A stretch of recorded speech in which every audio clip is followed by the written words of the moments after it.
புல் அக்ரோல இருந்து scaleless பைலர்னு launch பண்ணியிருக்கோம். இதனோட அட்வான்டேஜ் என்ன பார்த்தீங்கன்னா, ஸ்கேல் பைலர்ல காத்து அடிச்சா அந்த நூல் கட் ஆகும், இல்லை நூல் விலகும்.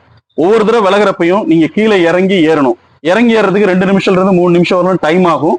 இறங்கி நீங்க கையை எடுத்து உள்ள விடும் போது உங்க கையாக கட்ட ஆக்சிடென்ட் ஆகிறதுக்கு நிறைய வாய்ப்புகள் அதிகம். இந்த ஸ்கேல்லெஸ் பைலர்னா அந்த மாதிரி காற்றுல விலகாது, நூல் கட் ஆகாது. அப்படி காற்று அடிச்சு கட் ஆச்சுன்னா உங்களுக்கு அங்க மேல சுவிட்ச் ஒன்று எலக்ட்ரிக் சுவிட்ச் இருக்கு, அந்த சுவிட்ச் அழுத்துனீங்கன்னா தானா ஃபீட் ஆயிரும். அதனால உங்களுக்கு 2ல இருந்து 3 நிமிஷம் சேவ் ஆகும். அதனால உங்களுக்கு என்னன்னா, 1 மணி நேரத்துக்கு 40ல இருந்து 45 கட்டு நீங்க ஓட்டுறீங்கன்னா இது 10 கட்டு எக்ஸ்ட்ரா ஓட்டலாம், 50ல இருந்து 55 கட்டு ஓட்டலாம். 1 மணி நேரத்துக்கு 10 கட்டு எக்ஸ்ட்ரா ஓட்டும் போது ஒரு நாளைக்கு 5 மணி நேரம் ஓட்டினீங்கன்னா 50 கட்டு ஆயிடுச்சு.